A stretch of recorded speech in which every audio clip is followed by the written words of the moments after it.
Hello, hello, hello, and welcome back to another episode of the Laugh at Pat podcast, hashtag Patchats. The music that you are hearing now is the latest single from today's guest, fatherfunk, who I got to know today as Will. This is his collaboration with Wes Please called Hot Pants. And I got to know fatherfunk's music back in 2016. He was playing at a music festival in Canada called Shambahala, which is an incredible festival.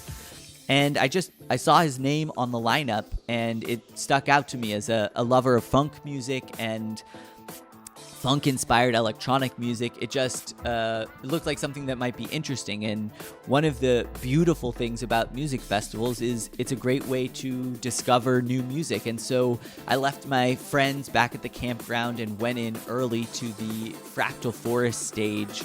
And I was just blown away. I was blown away by, his energy up on stage. I was blown away by the energy in the crowd, the music. For lack of more eloquent, better words, it was just a fucking great party, a great dance party. It was just a great time. And so ever since then, I've been a fan of fatherfunk's music, and I've followed his releases. His newest album, Funk Step, is really, really great. And when I decided that I wanted to, start trying to have more guests on the podcast, I knew I wanted to talk to some of the, comedians that I had met here in Berlin about, comedy and creative process and whatnot. But I thought it would also be really fun to get to maybe talk to, some DJs and producers and musicians who, kind of operate in a different field artistically, but one that I have no experience in, but one that has still been, really influential on me and that I really love very, very deeply. And so I reached out to Will on Instagram and I asked him if he would, give me a little bit of his time for the podcast, and he was gracious enough to agree and speak with me. And so we got to talk about his kind of journey musically and, what led him to the fatherfunk project that he's doing now, and his creative process as a producer, and also how he's been able to try to survive this pandemic and lockdown as a person who was earning his living as a touring musician. And so he talks about his Twitch streams and his Patreon, both of which also are in the description below. And so yeah, we covered a lot, even the origin of his name, the name that drew me in and exposed me to his music back in 2016. So we talked about all of that stuff and more, and I think you guys are really going to enjoy this one. So let's get to it. First, a little bit more Hot Pants, and then my conversation with Will, aka Father Funk.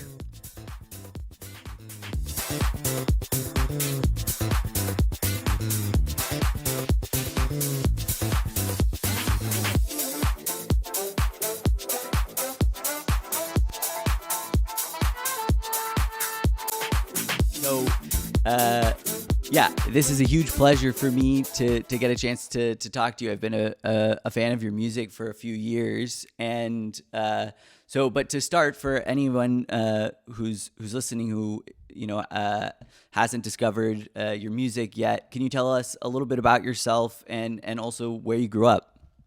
Yeah, sure. My name's Will. I make music under the name fatherfunk. I've been doing it as fatherfunk for nearly 10 years now. I'm based in Bristol in the UK.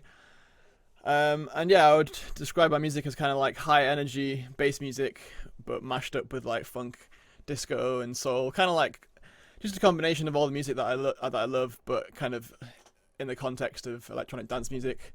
So yeah, lots of fast mixing, big heavy drops, but also lots of funky samples and bits of like live instrumentation. And yeah, that's kind of my vibe. I pretty much live and breathe music. I've been doing it for full time for maybe 5 or 6 years since I left university. I also do bits and bobs of graphic design on the side and sometimes run events, but yeah, mostly just the music really. This was actually something I was going to get to later, but since you're talking about your sound, it's something that I was thought would be interesting to ask you about because, as someone, I grew up like loving like kind of like old funk and soul music, and then as I got a little older and got into like electronic music and discovered bass music, I really loved those. And then finding artists like such as yourselves who can kind of fuse those two sounds together. They're not necessarily sounds that I would think of as working well together, but somehow it really, really, really does. And so do you have any like theories or ideas about why those sounds do work well together? Well, I think fundamentally, most of the sort of funk-based stuff that I'm influenced by, or at least the sort of that side of it that makes it into my sound, is essentially dance music as well. Like James Brown, all this sort of shit. It's made like that's made for dancing to, as is house music or whatever. So they are kind of like EDM is kind of just a modern version of that, really. And same with like dub reggae. Dub reggae, that's music made for a sound system. Funk music's music made for dancing. These things are just like earlier iterations of what we're doing right now. But there is definitely an art to kind of like getting those things to sit together, especially when it comes to actually sampling that old stuff and making it sit alongside modern production and not sound out of place. Like there's just a lot of like a particular set of skills that goes into making that work, and that's something that I've always been quite good at. But I'm kind of moving towards doing more original stuff these days and less like sampling because of the legality of it. But I do just really enjoy sampling old music because there's just something about that juxtaposition of like really old music with really modern music is just, I don't know, it's just cool. Yeah, no, I definitely agree with that. But that's interesting. I didn't think about it that way, but like James Brown was the like kind of like dance party music of his time and whatnot. Well, okay, so also like sorry to interrupt, but also no, like, yeah, go ahead. Like stuff like hip hop and drum and bass, that's all kind of the drums in those especially are all made from old funk breaks. So it's kind of like coming full circle in a lot of ways. Like a lot old jungle breaks, like a lot of those breaks are from early funk tracks, and so many of the kind of DNA of these tracks, especially when they're produced originally in the 1990s, like a lot of that music was made from sampling that stuff anyway, so it's kind of always been sitting underneath all the electronic music for a long time, so it kind of makes sense to bring it a bit more to the forefront and not just as the kind of foundation.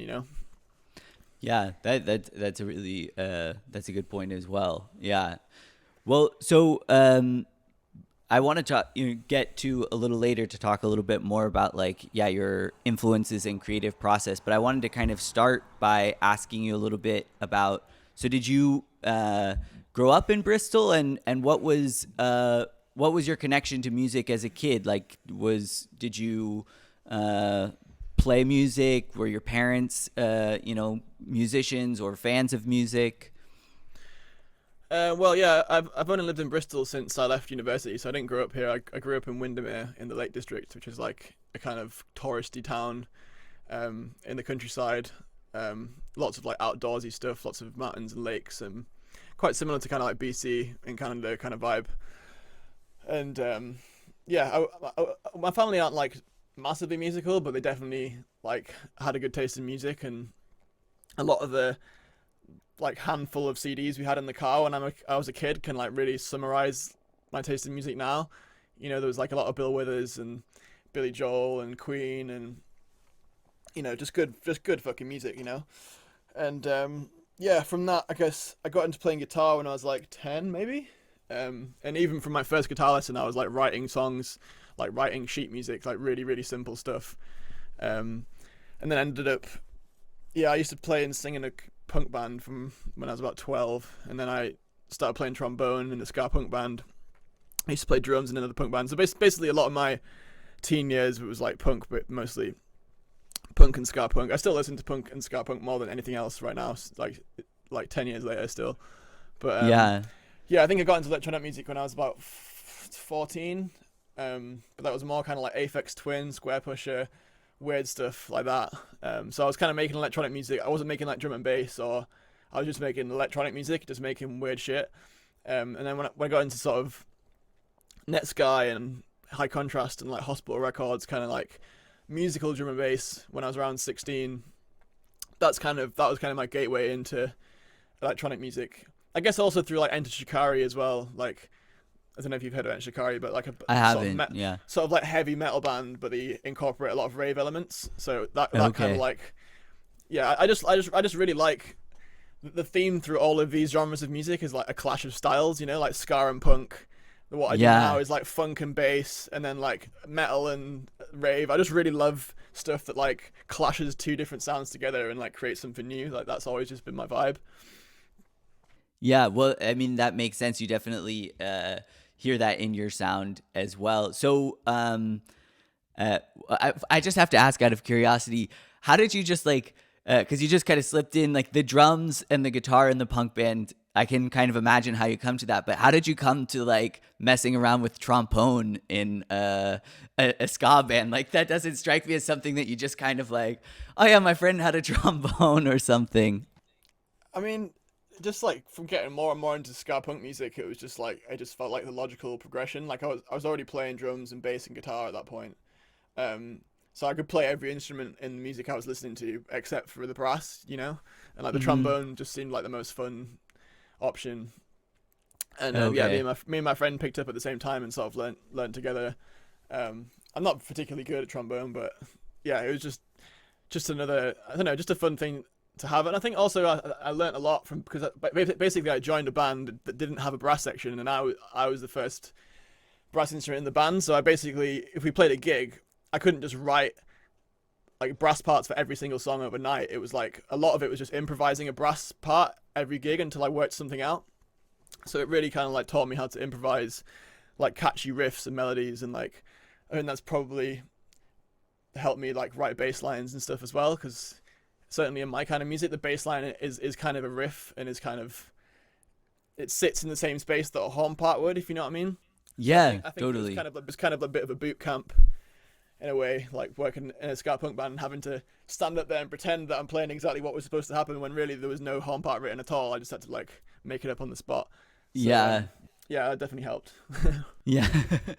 And so then the other thing I wanted to ask about, when you're talking about, you know, kind of becoming like 14, 15 and starting to discover like the world of electronic music, I'm always interested, as someone who I feel like I came to it a bit later and also like accessed it more like through the mainstream, and then started kind of delving back and, you know, finding some more of like the more interesting sounds that were more interesting to me.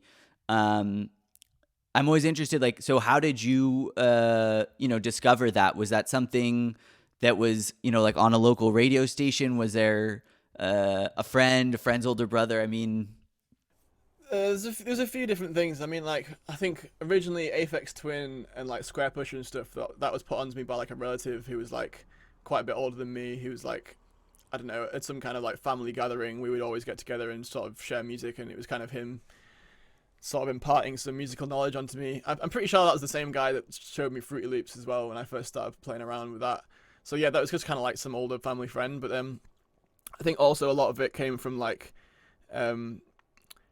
sort of when I was back into, like, when I first was into YouTube sort of vloggers and shit. I remember hearing like dubstep for the first time on like one of their podcasts.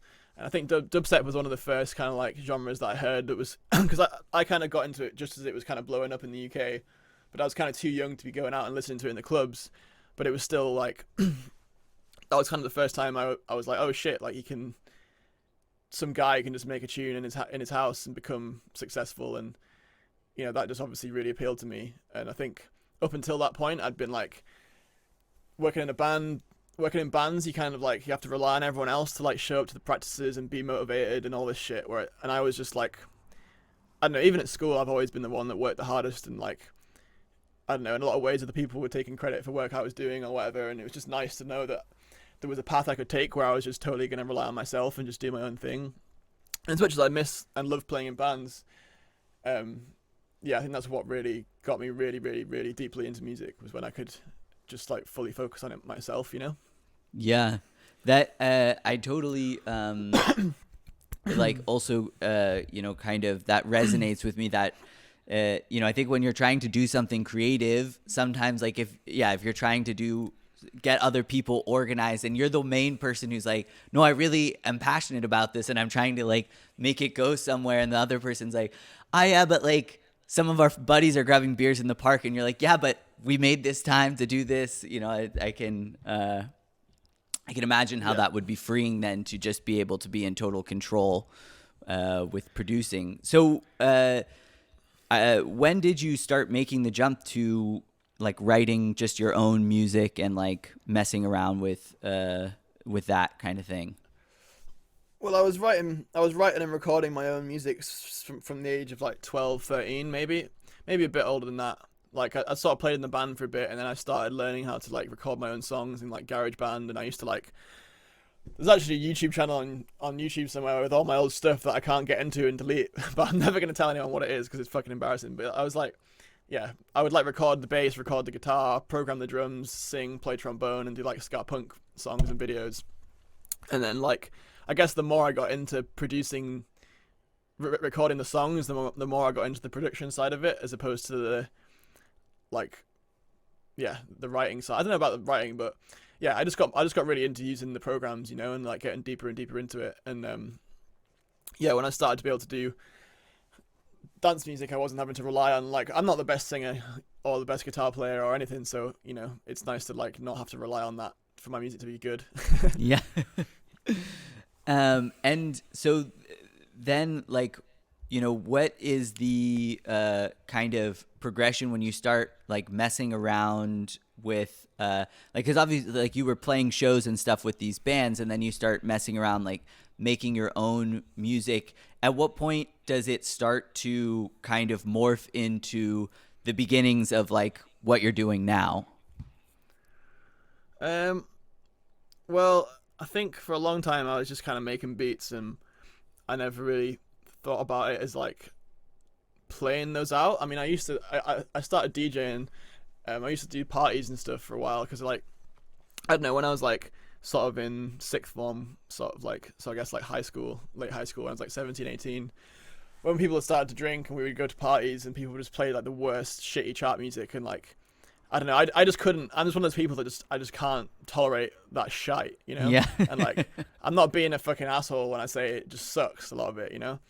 So I would always like take over the stereo and put on like Michael Jackson or like the classics and like stuff that was like fun to dance to, and the dance floor would always just light up, and I was like, oh shit, like obviously I have, because I think a lot of people don't. It's not like they don't like good music. They just don't think about it, or they're not like, they haven't been educated in it in the way that I probably had by my parents a little bit. So for me, it was like obvious to put that shit on, but for them, they're like, oh, I guess I'll put on what's on the charts. It's not like they don't like good music. And then it just kind of got to the point where I just felt like it was my duty to do that and provide that, and I got more and more into doing it. And yeah, then I got some turntables and started playing records that way. But yeah, it wasn't until I got Serato, which enabled me to play my own tracks through turntables, that I started mixing fatherfunk stuff. I think I did like one gig on drum and bass, one gig playing vinyl drum and bass, and then that same promoter heard my fatherfunk stuff and was like, from now on you're gonna play that. So I kind of had to like pull it out of the bag quite early on. But yeah, it kind of worked out. I've only ever really done fatherfunk sets since. Yeah. And so like when you started like doing these kind of, like when this promoter is like, you got to do this father funk stuff now, like that's what I want to hear from you.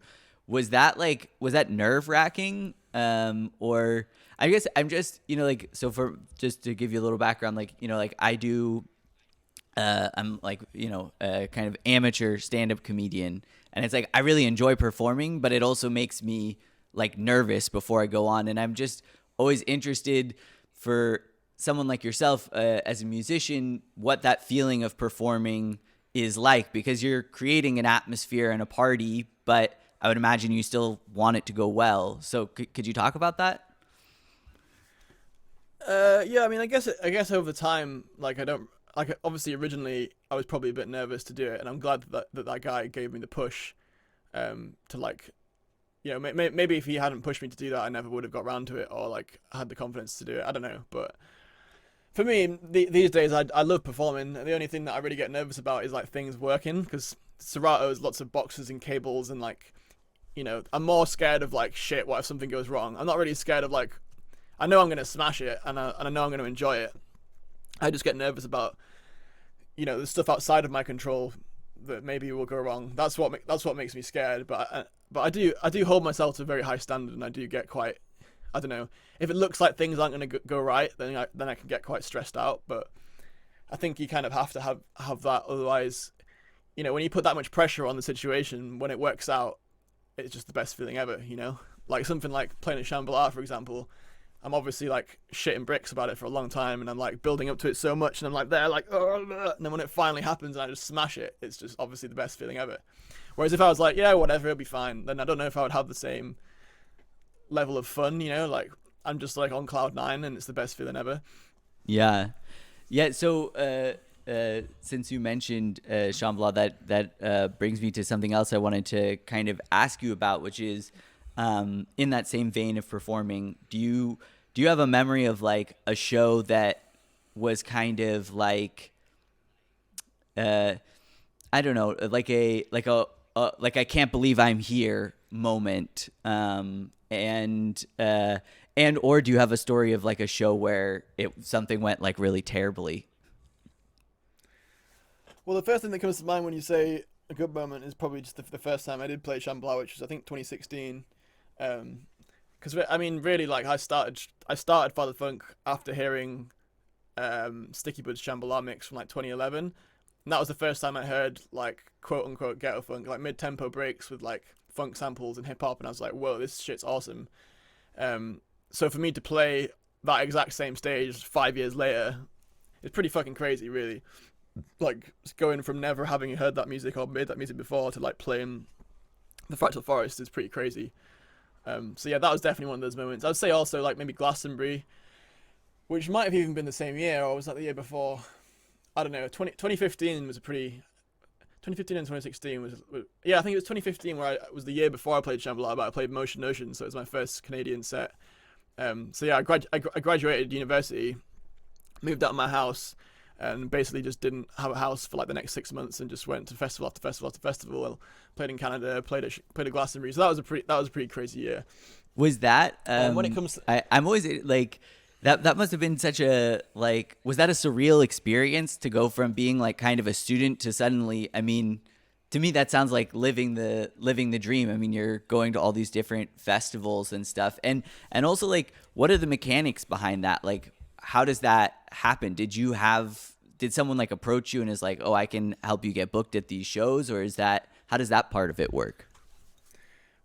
well, yeah, it wasn't really like I suddenly just started doing it. Like I was already doing it I'd already been doing it since before I even went to university. I was like, just slowly doing more and more festivals every year. And the good thing about being at university was that I could play gigs for not much money because I was getting a student loan, so I could kind of afford to do it. And also, as much as I maybe didn't get as much out of the course itself as I would have hoped, like just having 3 years to do nothing but make music and focus entirely on my art, and go and play loads of gigs, and like that's just invaluable. Like that would never have happened. I wouldn't have got that head start if I'd like had a job or some shit. So yeah, that side of it was definitely important. And then yeah, I have an agent as well. I can't remember when I started working with him, but yeah, Abel Fingerlicking, he works with like Crafty Cuts and A Skills, so like he was definitely a big part of me getting booked for Shambahala, because he's been working with the festival for a long time, so he has those relationships. But I think yeah, also I've just built up a lot of relationships with promoters over the years, especially at festivals, because I don't know, just the kind of person I am. Like I don't just pop into the festival and fuck off, or I always say hello, and I have relationships with a lot of these people, and a lot of them are my friends. And I mean, it's kind of a blessing and a curse, because they'll want to book me because we're friends, but it also makes it hard to get paid and get respected as like a big time artist when everyone's just your mate. Yeah. You know what I mean? Like, because everyone expects mates rates, and no one sees you as like that important. Yeah. They just see you as a friend, not in like a bad way, but you know what I mean. No, totally. Yeah. So yeah, that I feel like you're talking about like the university, that time, like to be able to kind of concentrate on your art and really like invest that time and kind of that head start it got you. So was like from when the time you finished university, did you basically go into working as a musician like full time, or was there a period where you were still kind of trying to juggle like a day job or something? No, I'm quite lucky. I've never actually had a day job ever. Like I mean, I worked for my dad part time when I was at university. But yeah, since I left university, I've just done it full time. And like, I don't know, it's not like it's been massively easy. Like I've definitely had to work really hard, and I've definitely sort of wasn't in the greatest living situations all the time. But like, yeah, I just did it and did it fucking hard, and like I'm lucky that it just worked out the way it did. And like I say, I think because I put enough time in over those first few years, where like it wouldn't have been supporting me full time. By the time I left uni, I was kind of ready to go, and I've definitely lived on sofas for a little bit as well, and here and there. But for the most part, I've been all right. I mean, I kind of wish I was probably doing better than I say I am as well, because I was smashing it quite a lot of the time, like drinking drugs wise. Whereas I'm sober now, and yeah, suddenly when you take the partying out of the mix, you're like, oh shit, I do actually make quite a lot of money. But when you live in that party lifestyle all the time, it's like, that's probably where most of the fucking money goes, but you kind of don't really notice until it's too late in a lot of ways. And that's just kind of the culture of it. But I think a lot more people should learn that lesson. Like a lot of people act like they're rock stars whilst they're trying to be a rock star, and they're not one yet. It's like, become a rock star and then you can act like a rock star. But like, if you're spending all your money on trying to party because you think you're a rock star, then you're not going to get anywhere. You know what I mean? Yeah. It's not even necessarily about like damaging your health. It's just like, money wise, if you really want to do it, you know what I mean? Like, just keep your costs as low as possible. Yeah. So that's something, because I've seen you post before, like on social media about, like your sobriety and stuff. And that's something that's interesting to me in the sense also, because like kind of the framing, I feel like, of when I saw you post about it was also like what a boon it was to your like productivity to kind of remove those things. But also like with the job that you have, like the scene is like a bit of a party scene. Was that something that was like hard when you made that decision? And is it hard still today to like go into that environment?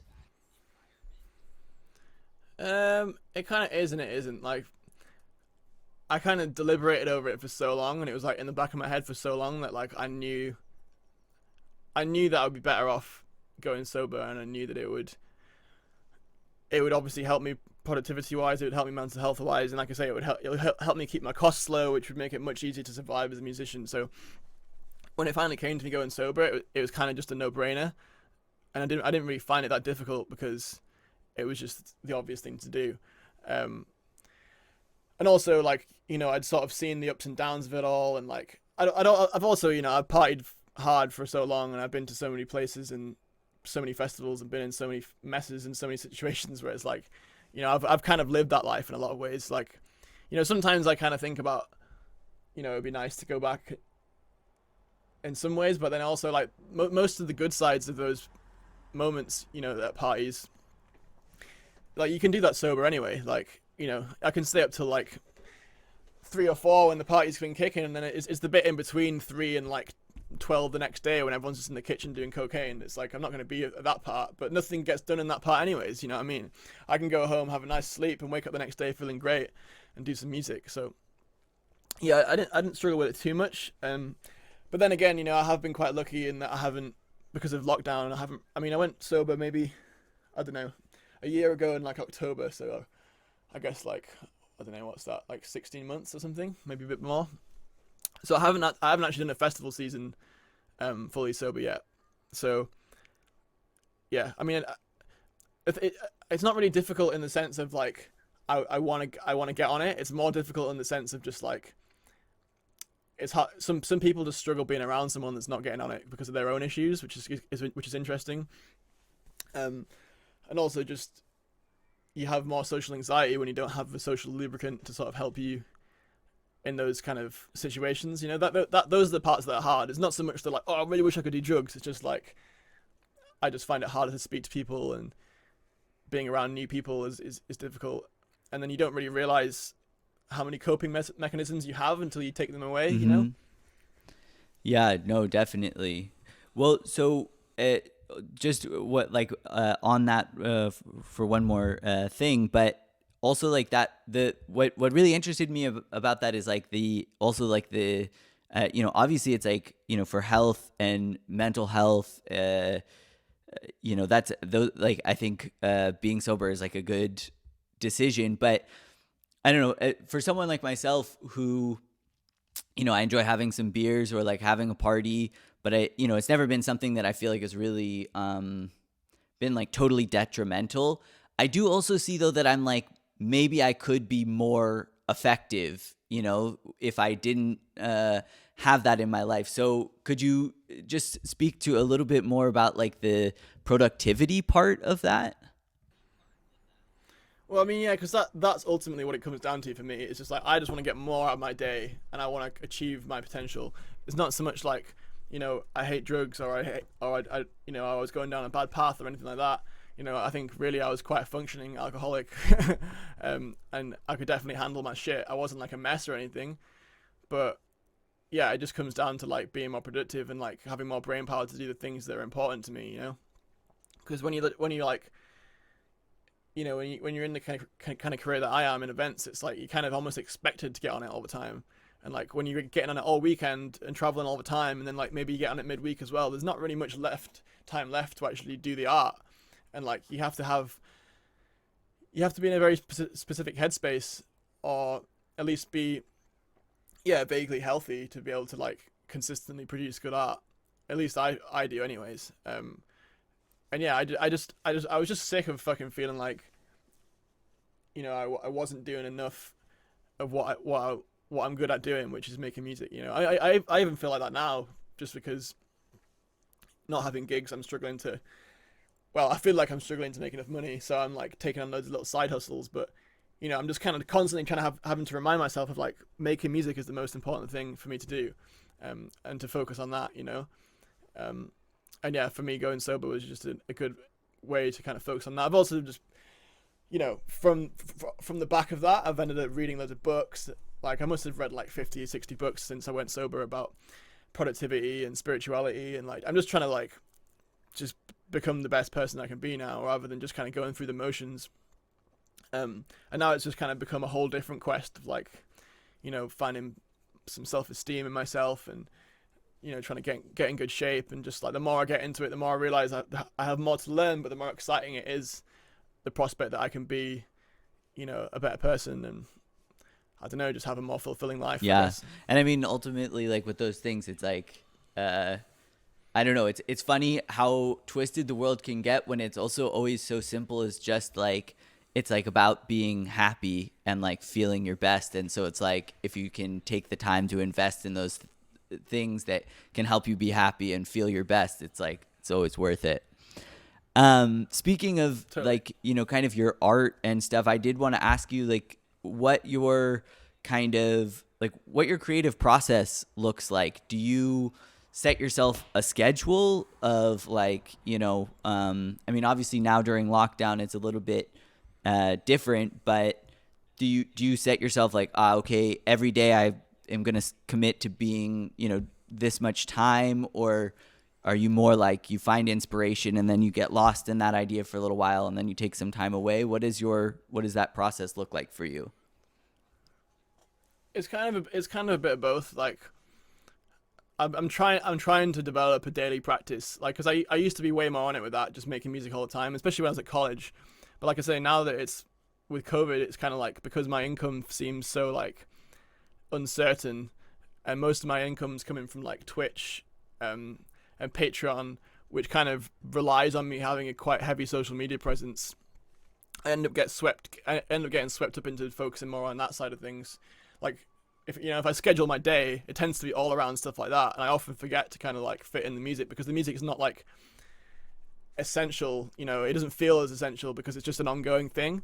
But like I say, I'm trying my best to kind of like actually schedule that into my day. I mean, I tried to set a New Year's resolution of making music like 4 hours a day, and it just didn't happen. But you know, in some ways, you could say that making music doesn't work like that, or art doesn't work like that. Like you have to wait till inspiration strikes. But really, that's bullshit. Like it's about having a regular practice of doing the thing, just sitting down and doing it. And some days it won't be great, and some days it will. But yeah, certainly for me right now, I mean, especially recently, I've just been feeling quite burnt out anyways, that I haven't really been feeling particularly creative, so I haven't been like overly forcing it. But yeah, usually it'll just be like, if I'm feeling it, or if I've got a cool idea, I'll just open up Ableton and get going. And sometimes it'll just be like a little idea that I'll jot down, like a riff or a chord progression, and then I'll come back to that later and flesh it out into a whole song. Or sometimes I'm just feeling inspired just to make something in general. But for the most part, like anything that I make that's good is usually like I kind of have quite a fully formed idea in my head, and then I just smash it out, and it usually takes me a few hours to kind of get most of the song out, and then after that it's just kind of like tweaking away for weeks and weeks.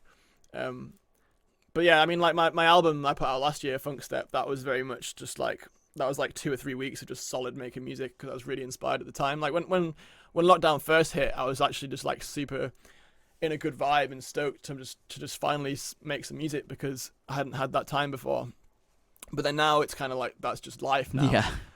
It's kind of worn me down a bit more, to the point of like I'm not feeling particularly creative. But yeah, I guess the short answer is that I have, you know, ups and downs with it, but I think the most important thing is just to fucking be disciplined and just sit down and do it, you know, because the longer you don't do it, the more excuses you can make for yourself for not. Yeah, totally. So you know, just to like relate it to my own experience a little bit, like, so like I do these like comedy sketches, and I put myself on this deadline of like, oh, I'm gonna do a new one every week or whatever. And so sometimes what ends up happening with that is that like I'll get, like this week actually, it's like I've like gone through the whole process, like I wrote it, I shot it, and now I'm editing it, and I'm like, this is not good, and I don't like this. And so I'm just wondering, with you know, your music, do you ever get a song to like, you know, 80 or 90% done and then like just scrap it? Or do you sometimes find yourself like putting something out that you don't love just because you've already invested a certain amount of time in it and it's a finished song or something? Yeah, there's a little bit of both. I think one of my strengths, but also maybe one of my weaknesses, has always been that I'm not too precious about my music. Like I don't like tweak it and tweak it and tweak it for months and months and months and try and get it perfect. Like I'm a bit more punk rock with it, where I just kind of smash it out, and then, you know, if it works in the club and it sounds good and people like it, then fuck it, I just put it out. Like a lot of the tracks I put up on Bandcamp have been literally like version 1, which I've made in like a day, whereas some people get to like version 50 of a track.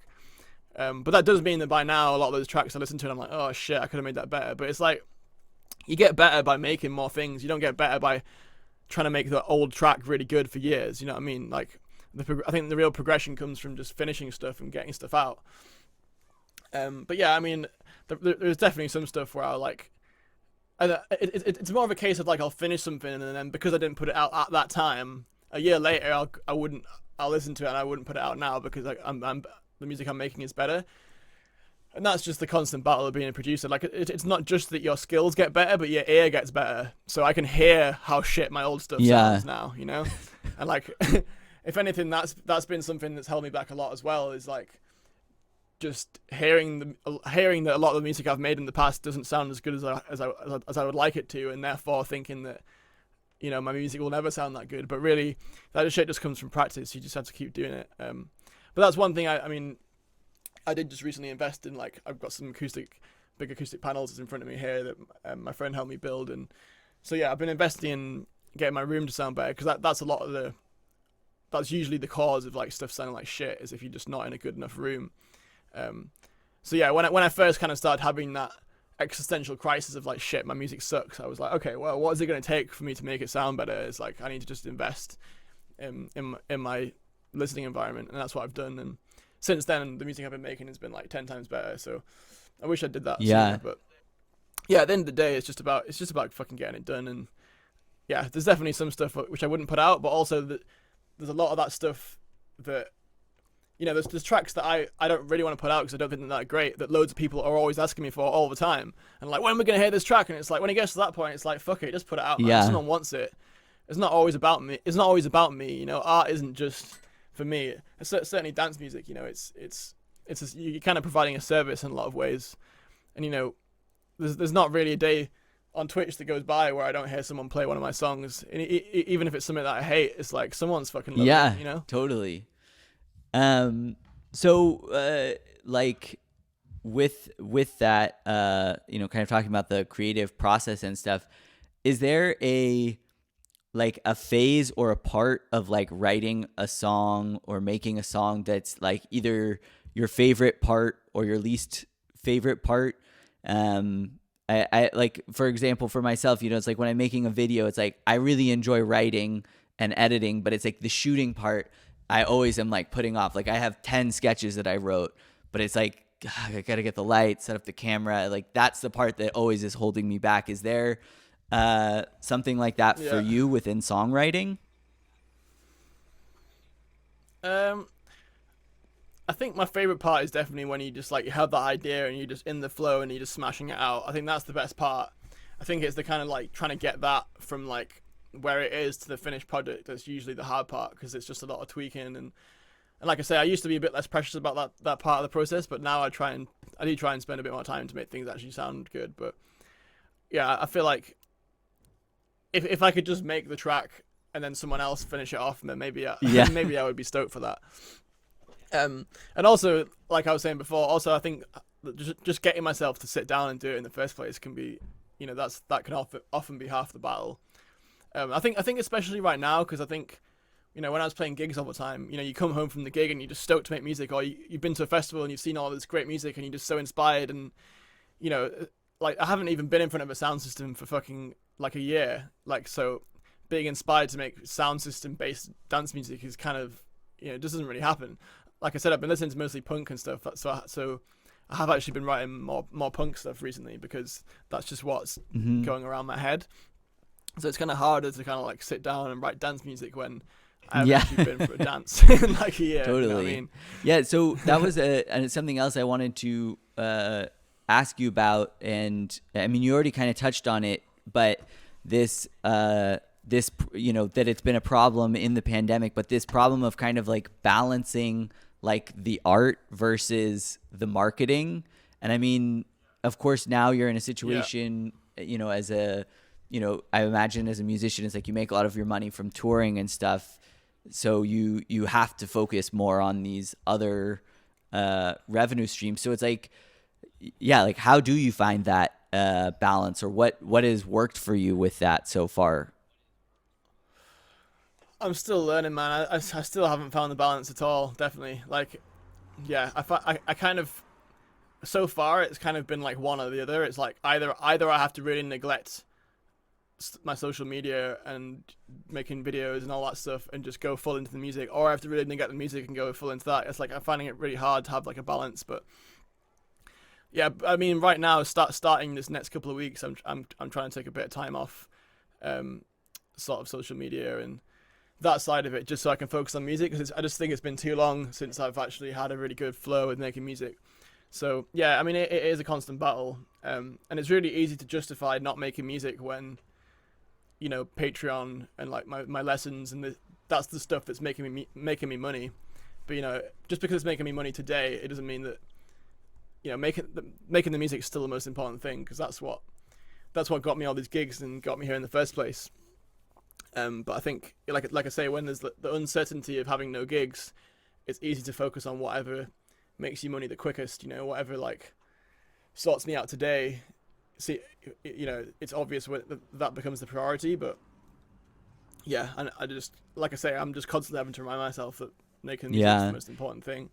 And I'm still kind of figuring out how I can create systems to make that more effective. Has there been in the UK, like, is the state like supporting you guys as artists as all? I know, like, here in Berlin and in Germany, like that's something that's been like talked about a lot, is kind of the that there hasn't really been enough support for, like artists and whatnot. What is the situation been over there? Yeah, it's kind of been up and down.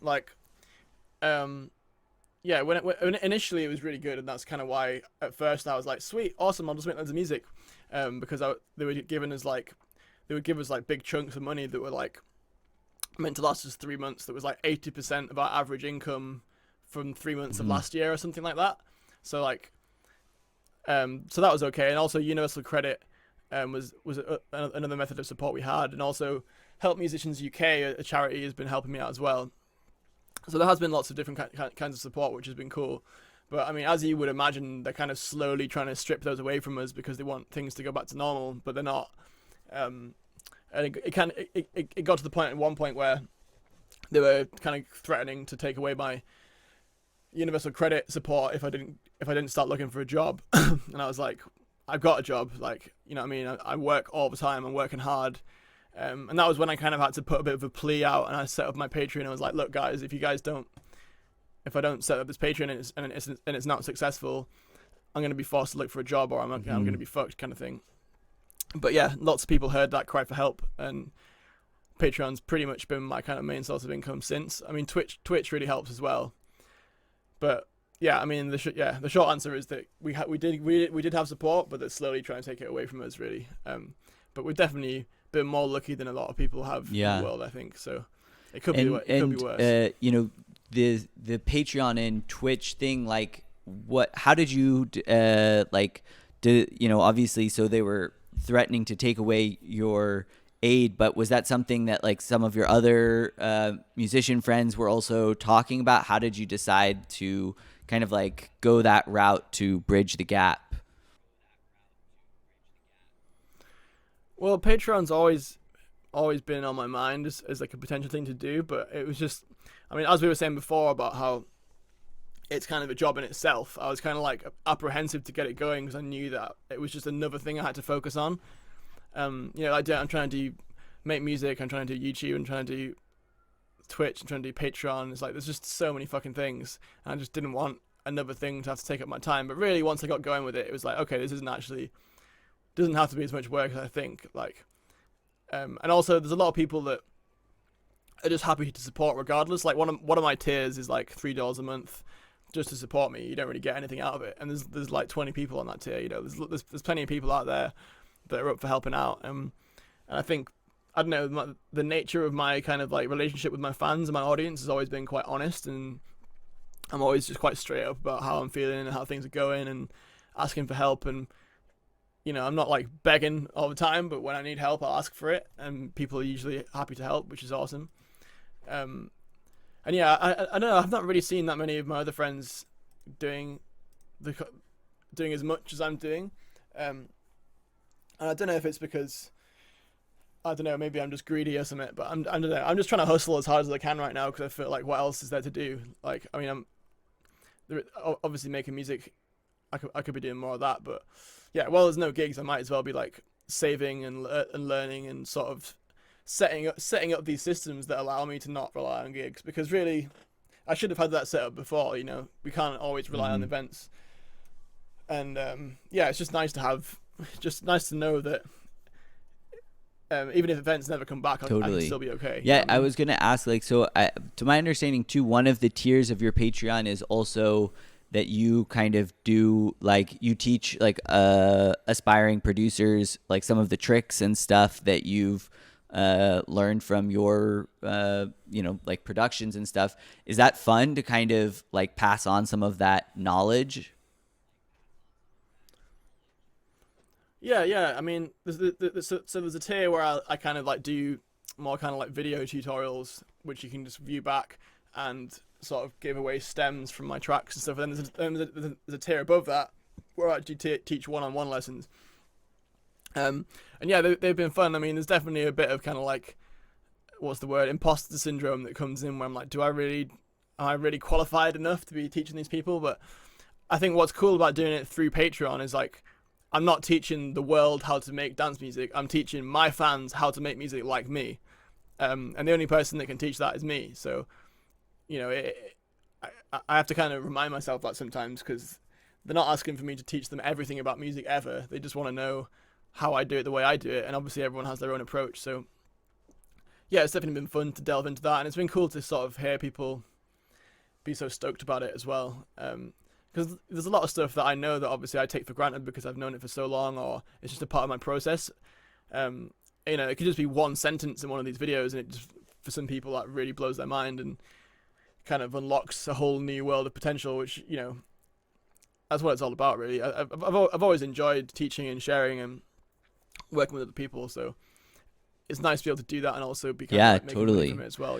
Well, I want to be conscious of your time here, so I just have a few more questions that we could maybe kind of go through quickly here. But I wanted to, like, I mean, I guess maybe this question doesn't really apply to you because you started so young, but I wanted to ask, like, how being a DJ is, like, maybe different than you imagined. Maybe the better question is, how is being, like, a professional, like, touring DJ different than when I imagined you at some point were, like, dreaming of this idea of playing at festivals and traveling around the world and playing out for, big crowds and stuff. Has that been different than you imagined it when you dreamed it? I don't know. It's a difficult question, and I think I just never really thought about it too much. I just kind of just did it. I've never had too big expectations or goals for myself. I mean, until quite recently, where I've started to kind of aim a lot, like really, really, really big, because I feel like that's a good way to get yourself driven. But the only real goals I ever had for Father Funk was like play at Shambahala and release something on vinyl, and I did that within like 3 or 4 years, and then I just felt shit because I was like, oh, what do I do now?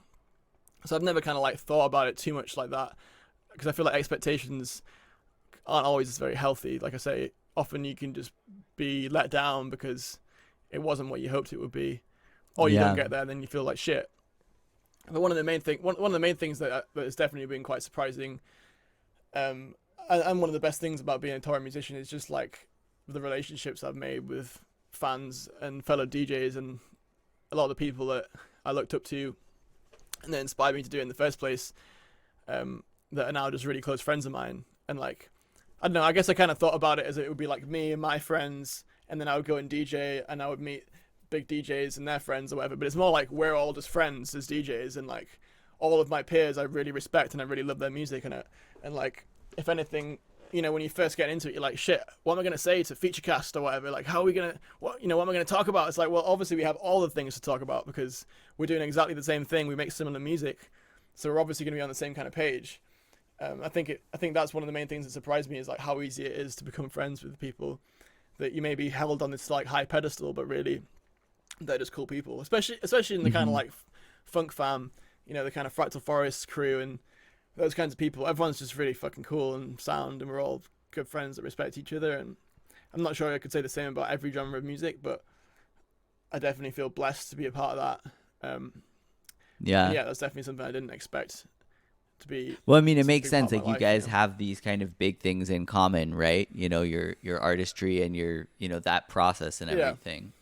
Well, so that was one of the other questions I wanted to ask. Is kind of like, who are your influences, and like also like what inspires you creatively now?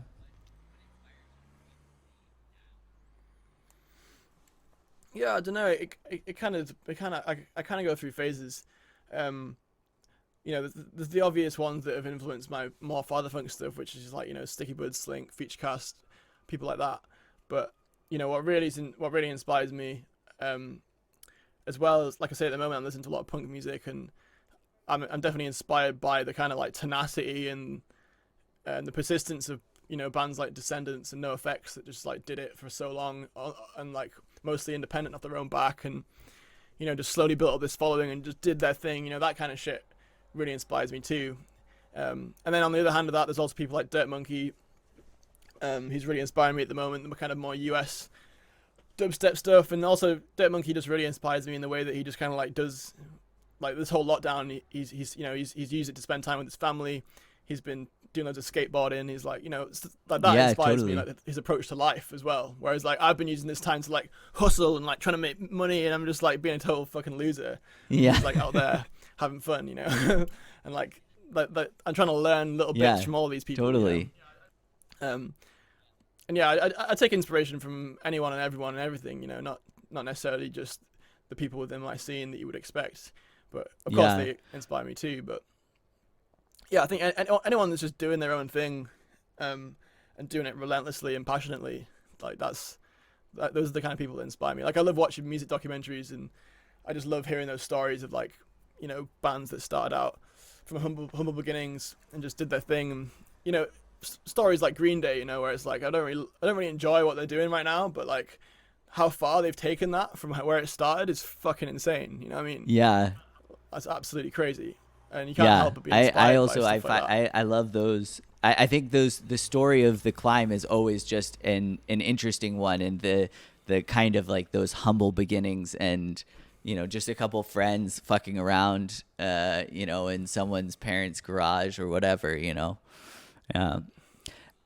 Okay, so the last question I have for you is, so I actually discovered you. I think I said this when I messaged you, but like I was at Shambhala in 2016, and like I like funk music, and I just saw your name, and I was like, oh, Father Funk, like sounds interesting. Like it's playing at the Fractal. Like I'll go check it out. And then I had such a great time at your set. It was like such a great music, and just a great environment and everything.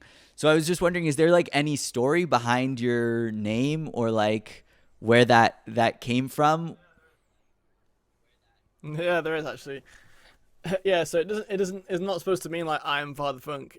It comes from my friend JJ. His dad had a really cool record collection, which was like Trouble Funk, De La Soul, loads of kind of like 80s boogie funk and hip hop. And we were like, let's make a band that sounds like your dad's record collection, and we'll call it Father Funk. And then this was when I was like 17. I had this idea, maybe even 16. I remember, like, I can vividly remember the moment I thought of the name. I was like in the corridor at school. Yeah. And obviously that band never happened. And then, yeah, like I said, I got into Sticky Buds and all that stuff. And when I started making that kind of like funky stuff, I was like, oh, obviously I'm going to call it Father Funk. But it was never supposed to be like, I'm Father Funk, I'm the father of funk. It's like, music is like funk for dads. That was kind of like, that's awesome. Kind of what it means. That's a good story. I like that. Well, do you have anything else other than like maybe where people can find you, support you on Patreon, that kind of stuff? Yeah, well, I guess tune into I do live Twitch streams every Sunday at 9 p.m. UK time, twitch.tv/fatherfunkmusic.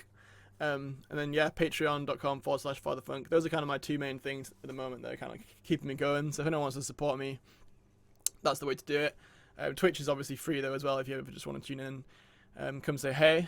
I'm also trying to build up my YouTube at the moment as well, which is I've been doing kind of cover songs, sort of funk jams, little tutorials on there as well. So yeah, I'm pretty sure if you search for my name in Google, all the things come up. So, and all of them will be in the description below. Yeah, I do have to say also, I loved your Daft Punk cover that you did when they did their announcement. That was awesome. Nice one, dude. Well, awesome. Thank you. So playing us out here at the end is Boink, the final track off of Will's newest album, Funk Step. The link is also for that in the description below. Thank you again, man. This was really fun. No worries, dude. Thanks for having me. Thanks.